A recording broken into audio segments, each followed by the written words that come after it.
Baba Saheb doctor Bhimrao Ambedkar ने सन 8 अगस्त 1930 को गोलमेज बैठक को लेकर नागपुर में आयोजित अखिल भारतीय बहिष्कृत परिषद बैठक के भाषण में क्या कहा, उसे सभी भारतीयों को एक बार जरूर सुननी चाहिए। के बी अम्बेडकराइट यूट्यूब चैनल में आप सभी का स्वागत है। जय भीम। 8 अगस्त 1930 के दिन अखिल भारतीय बहिष्कृत परिषद का नागपुर में अधिवेशन हुआ था। सारे भारत के दलित समाज के विभिन्न संगठनों को इस अधिवेशन के लिए आमंत्रित किया गया था। डॉक्टर बाबा साहेब अम्बेडकर की ये राय थी कि बरतानवी हुकूमत भारत को आज़ादी देने के लिए उत्सुक है और इस स्वाधीनता का मसौदा तैयार करने के लिए उन्होंने एक गोलमेज परिषद आयोजित की है। इसलिए उन्होंने भी ये परिषद इसी हेतु से आमंत्रित की गई थी। भारतीय स्वराज की रूपरेखा में अस्पृश्य का स्थान क्या होगा, इस बारे में नीति निर्धारण हो सके। डॉक्टर बाबा साहेब अम्बेडकर ने करीब 1.5 घंटे तक इस परिषद में अपना भाषण दिया था। इस परिषद में नासिक, पुणे, सतारा इत्यादि कई जिलों के प्रतिनिधियों ने भाग लिया था। इस तरह मद्रास, उत्तर प्रदेश, बिहार, उड़ीसा इत्यादि दूर प्रदेश से अस्पृश्य नेतागण भी उपस्थित थे। मद्रास के राव साहब पिल्ले, नासिक के दादा साहब गायकवाड़, पुणे के सूबेदार घटगे और पंडित नारायण राजभोज, मुंबई के शिवरतलकर इत्यादि कार्यकर्तागण, बिहार के बाबू रामचरित प्रसाद, उत्तर प्रदेश के एडवोकेट चौरसिया स्वामी बौद्धानंद, बंगाल के श्री विश्वास, मध्य प्रदेश के सर्वश्री लक्ष्मणराव ओगले, कालीचरण बंदागली, दशरथ पाटिल इत्यादि बहुत से व्यक्ति परिषद में उपस्थित थे। बहुत से स्पृश्य नेतागण भी आए हुए थे। बाबा साहेब डॉक्टर भीमराव अंबेडकर ने अपना भाषण अंग्रेजी में तैयार किया हुआ था, लेकिन सर्वसाधारण जनता को देखते हुए उन्होंने मराठी में भाषण दिया।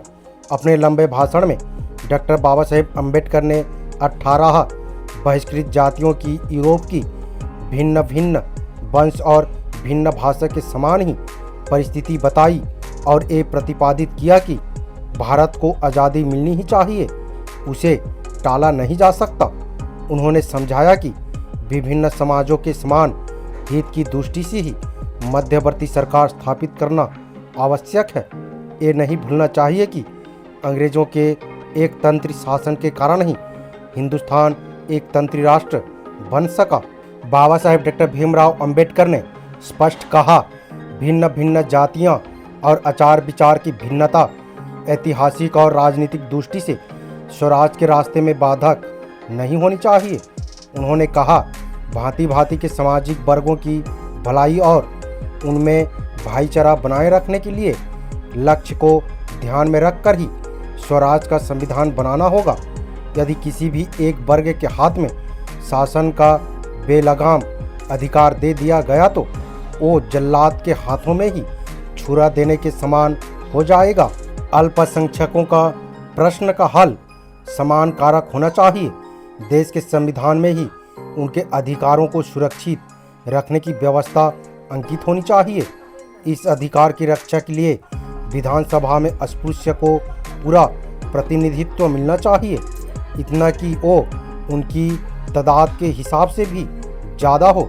यदि उनके लिए सुरक्षित स्थानों की उचित व्यवस्था हो तो फिर संयुक्त मतदान संघ को स्वीकार करने में कोई आपत्ति नहीं होगी। सरकारी नौकरियों में भी उचित परिणाम निर्धारित करना चाहिए। हमने साइमन कमीशन को पूरा सहयोग दिया, लेकिन उन्होंने हमारे साथ उचित न्याय नहीं किया है। हमारी जनसंख्या 20% होते हुए भी उन्होंने हमें केवल 8% प्रतिनिधि देने की कोशिश की है। इसलिए अब हमें अंग्रेजों के भरोसे नहीं रहना चाहिए।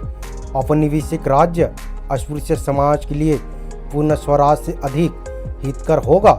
महात्मा गांधी के कानून तोड़ो आंदोलन का विरोध करते हुए उन्होंने कहा था, इस तरह से जो क्रांति होगी वो दिशाहीन रहेगी। इसमें किसी एक वर्ग के हाथों में प्रभुत्व जाने का डर रहता है। इस अभ्य आंदोलन द्वारा प्राप्त स्वाधीनता में अस्पृश्य को उचित परिणाम अधिकार मिल सकेंगे, इसका भरोसा नहीं है।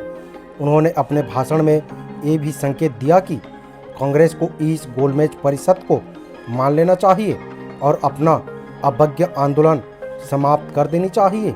इस परिषद में 12 प्रस्ताव मंजूर किए गए।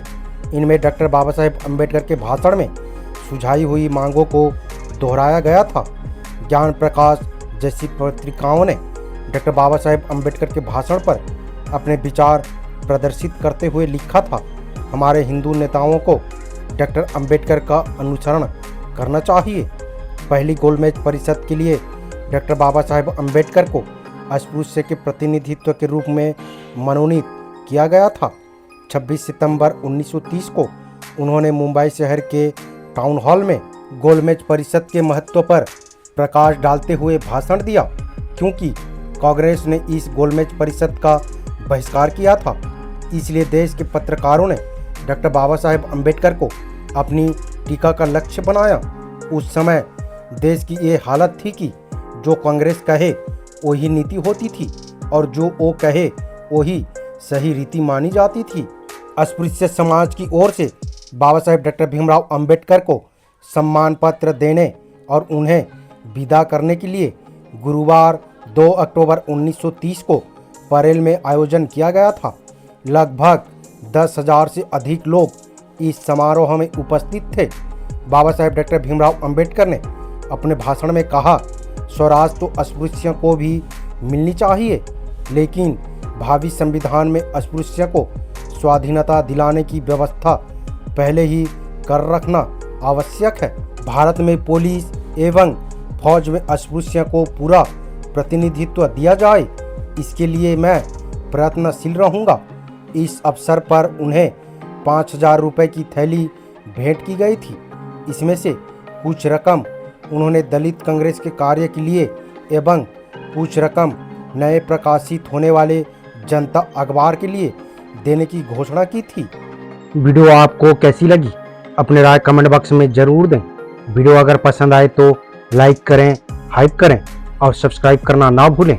वीडियो से रिलेटेड अगर कोई सवाल करना चाहते हैं तो वो कर सकते हैं। हम प्रयास करेंगे कि आपकी सवालों का जवाब दे सके, वो चाहे कमेंट बॉक्स के माध्यम से हो या फिर वीडियो के माध्यम से। अगर इस वीडियो में कुछ जानकारी मिली हो तो अपने दोस्तों के साथ शेयर करके उसे भी जानकारी दे सकते हैं। हमारे हौसला बढ़ाने के लिए और मजबूत करने के लिए हमारे चैनल पर ज्वाइन करें। हमें आर्थिक मदद करने के लिए थैंक्स की बटन दबाएं ताकि हम अगले वीडियो आप लोगों तक ला सकें। वीडियो में अंत तक बने रहने के लिए बहुत बहुत धन्यवाद। जय भीम, जय संविधान, जय मूल निवासी।